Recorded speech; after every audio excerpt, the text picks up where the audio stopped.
sigurno će se čuti ovaj zvuk, ali ako se čuje da znate da je to moja Mici koja se igra s lješnjakom. Te skanja lješnjak po čitavoj kući. Mici?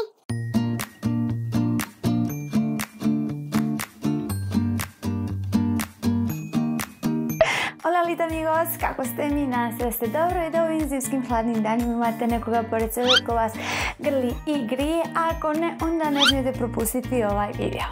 Ja sam Sanela Munović i u ovom videu ću vam objasniti jedan vrlo kratak i sažet način kako da marketinškim pristupom postignete svoje poslovne ciljeve ili riješite neke probleme privatnog ličnog karaktera. Znači, bez obzira da li želio da pospješiš svoju prodaju, povećaš broj kupaca, plasiraš neki novi proizvod na tržište, da postaneš novi Novak Đoković, da budeš učenik generacije, da daš sve ispite, da postaneš pjevačica ili jednostavno se udaš, oženiš, onda će ti definitivno ovaj video biti od pomoći. Da me bolje razumjeli, ja ću se koristiti jednim primjerom koji sam čula ne tako davno na jednom seminaru. Možda je malo ekstreman, ali vjerujem da će vam dugo ostati u sjećaju. Zamislite sada jednog čovjeka od 45 godina koji je, pa hajde nećemo reći ružan, recimo da je malo atraktivan i koji je...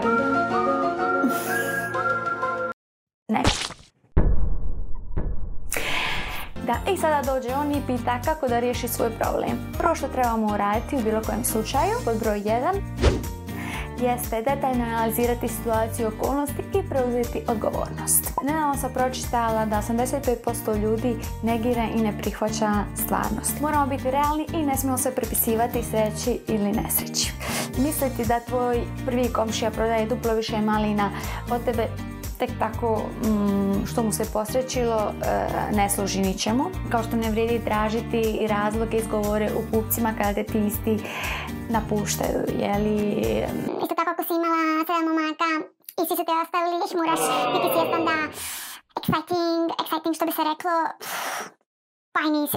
Dakle, samo u početku trebamo prestati kriviti sve oko sebe i preuzeti odgovornost jer ona nije ničija nego samo naša. Vratimo se na primjer. Naš dragi kolega od 45 godina treba da zna da postoji nekoliko apsolutnih istina u vezi njega. Prvo, da nije baš mister svijeta, drugo, da su mu lovačke tehnike neadekvatne, treće, da je dosadan, četvrto, da je smotan, peto, da vjerovatno nema smisla za humor, šesto. Ali nećemo više nabrajati da ne bi sada kome sušila moral. Pored ovih tragičnih istina trebamo analizirati i njegove pozitivne tačke, recimo ako ima posao, ako živi sam, ima auto i tako dalje, mada... Ovo je previše sada govoriti jer mislim da sve to ima vjerojatno već ima 3 djece, tako da...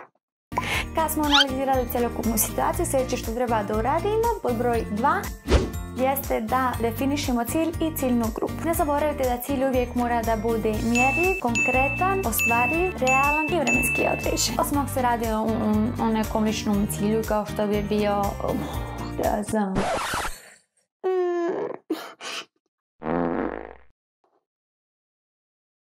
Biće ti isto tako potrebno da definišeš svoju ciljnu grupu, onu skupinu ljudi koju želiš ponuditi svoje usluge, koju želiš prodavati palačinke, koju želiš plesti šalove, kapice i šta sam. Dakle, naš kolega ne može da postavi sebi za cilj da spava sa 100 žena u Burj Al Arab hotelu u roku od 7 dana, jer nije šejk.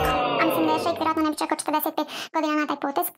Znači mora da postavi se za cilj nešto shodno njegovim prilikama i mogućnostima. Kao što bi bilo recimo oženiti se u roku od godinu dana sa heteroseksualnom ženom od 30 do 50 godina koja može biti slobodna, razvedena, vjernica, nevjernica i koja živi u krugu od 100 km od njega. Kada već znamo šta, kad, kako, onda prelazimo na sljedeći korak pod broj 3 u analiziranje naše konkurencije i pod broj 4 u akciju.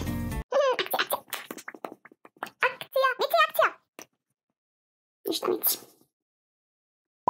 Osim ako izučavaš kvantnu fiziku, ti kao pojedinac u svijetu multinacionalni zvijeri imaš jako male šanse da otkriješ nešto novo.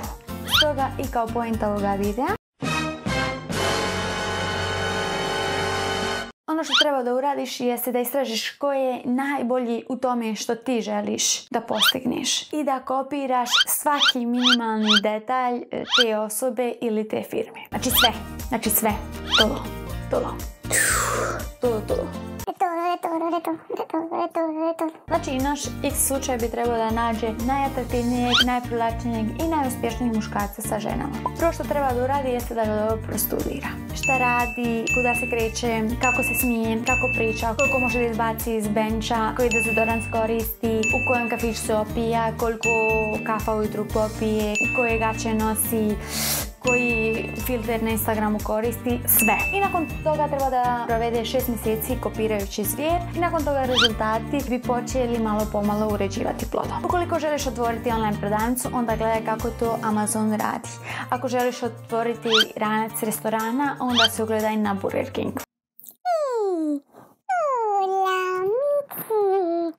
Ukoliko želiš da budeš najbolji komercijalist u svojoj firmi, onda se ugledaj na osobu koja je do danas postigla najbolje rezultate. Ne zaboravite da sve akcije koje budete sproveli moraju biti u konsonanci sa ciljnom grupom. Recimo, ako Mr. X želi da se oženi Mađaricom, ono što ne može... Ono što ne može da im ne treba da radi jeste da uči engleski, nego da uči mađarski. Ako ništa da zna barem osnovno kod Žule, jeli? I ljeti kada dođe odmor ne treba da ide Amidžika ili Dži, već da se uputi direktno u Mađarsku ili, šta ja znam, u Hrvatsku gdje je 70% Mađara ljeti.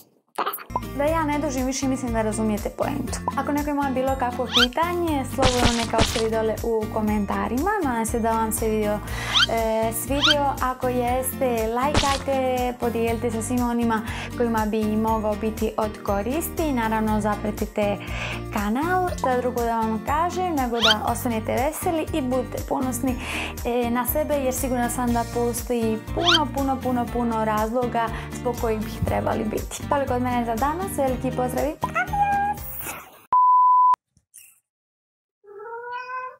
¿Qué? Mitzi? ¿Qué pasa?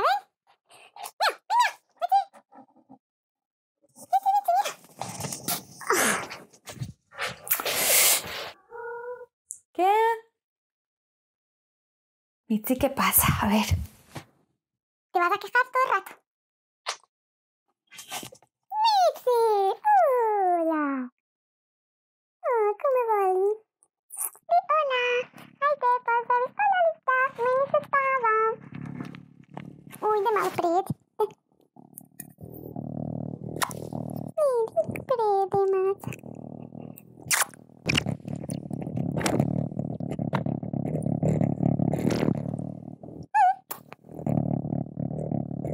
Mitzi vas pozdravljam.